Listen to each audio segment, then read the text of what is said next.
나는 전능하신 아버지 하나님, 천지의 창조주를 믿습니다. 나는 그의 유일하신 아들, 우리 주 예수 그리스도를 믿습니다.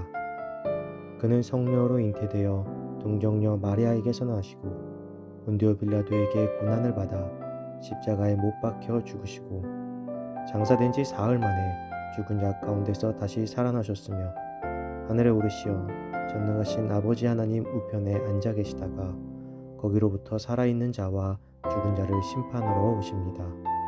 나는 성령을 믿으며 거룩한 공교회와 성도의 교제와 죄를 용서받는 것과 몸의 부활과 영생을 믿습니다. 아멘.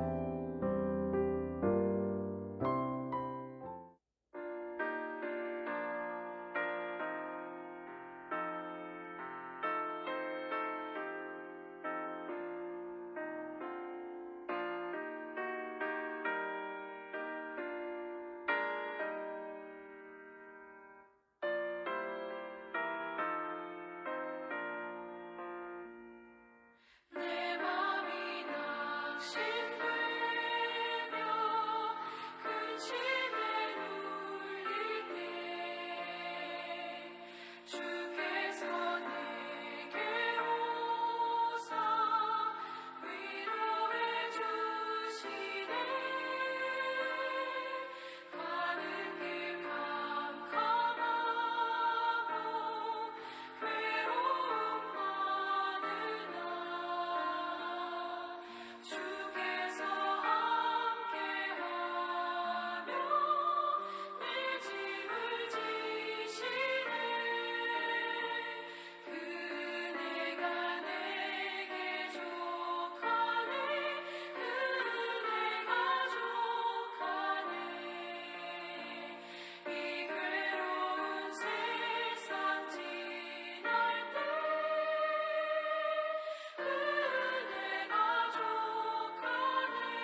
오늘 하나님께서 우리에게 주신 말씀은 사무엘하 22장 29절 말씀입니다.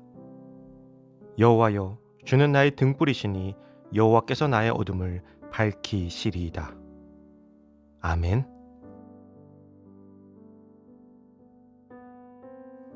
주는 나의 등불이라는 제목으로 오늘 말씀 나누겠습니다. 다윗은 위대한 왕인 동시에 크고 작은 죄를 지었던 인물이기도 합니다. 수많은 실수를 범하기도 했고 지극히 인간적인 모습을 보이기도 했습니다. 때론 보통 인간도 갖지 않을 사악함을 내비치기도 하였습니다. 그러나 그는 그 모든 죄를 하나님 앞에 회개하고 돌이킬 줄 아는 인물이었습니다. 그렇기에 다윗은 회개의 경험과 사죄의 경험을 수많은 시로 남길 수 있었습니다. 다윗의 시는 참으로 아름답습니다. 이는 단순히 그가 믿음이 좋고 문학적 재능이 뛰어나서라기보다 죄와 회개의 사이에서 처절한 몸부림을 했던 경험을 가지고 있기 때문입니다. 오늘 본문에서 다윗은 하나님을 나의 등불이시라고 고백합니다. 등불은 어둠을 밝히는 역할을 합니다. 그런데 사실 밝은 낮의 등불은 별로 소용이 없습니다. 여전히 밝은 낮에도 등불은 빛을 내고 있지만 낮의 밝음으로 인해서 보이지 않는 것이죠. 그러나 이 등불이 그 어느 때보다도 잘 보이는 때가 있습니다. 바로 어둠의 시간이죠. 어두우면 어두울수록 이 등불은 더 큰 힘을 발휘합니다. 다윗은 사울에게 쫓기기 시작하면서부터 수많은 어두움에 직면했습니다. 그리고 그 어두움을 경험할 때마다 밝게 비춰주시는 주님의 빛을 보았습니다. 또한 다윗은 죄에 빠져 어둠 속에 있기도 했습니다. 하나님께서는 그때도 이런저런 방법으로 다윗에게 빛을 비춰주셨고 다윗은 거기서 답을 찾아 빠져나올 수 있었습니다. 빛을 보기 위해서는 어둠이 있어야 합니다. 그런데 우리는 어두움을 너무나 두려워합니다. 어둠에 묻힐까봐 혹은 어둠 속에 있는 무언가가 나를 덮치지 않을까 두려워합니다. 그러나 그 어둠이 있기에 우리는 빛을 바라볼 수 있음을 기억해야 합니다. 그렇기에 우리는 어두움을 두려워할 필요가 없습니다. 평소 평안할 때에는 주님의 인도하심이 보이지 않지만 힘들고 어려운 순간, 즉 어둠의 순간이 왔을 때 확연히 보이는 하나님의 인도하심을 볼 수 있기 때문입니다. 그때 우리는 더 큰 은혜로 들어갈 수 있습니다. 사랑하는 성도 여러분, 어둠에 들어가는 것을 두려워하지 마십시오.